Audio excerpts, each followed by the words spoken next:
Okay, so your clue for the color lock, you need to add up the coin amounts on the price board, then order them from least to greatest and identify each color price tag to the items.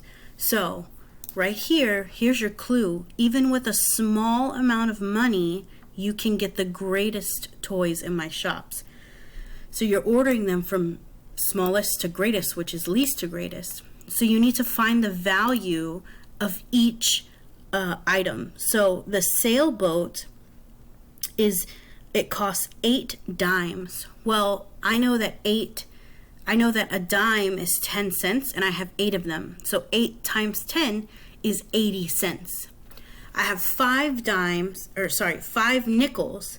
Each nickel is worth 5 cents. So 5 nickels times 5 cents each would be a total of 25 cents. Now, I have 80 cents in dimes. I have 25 cents in nickels. If I add 80 cents plus 25 cents, I'm going to get $1.05. You'll have to do the same for each of those. So say maybe my $1.05 for the sailboat is the smallest amount. So I go to the sailboat, which is right here. It's green, so that means my combination, I would put green first. Now, I'm not going to tell you what's the smallest amount. You'll have to figure that out on your own.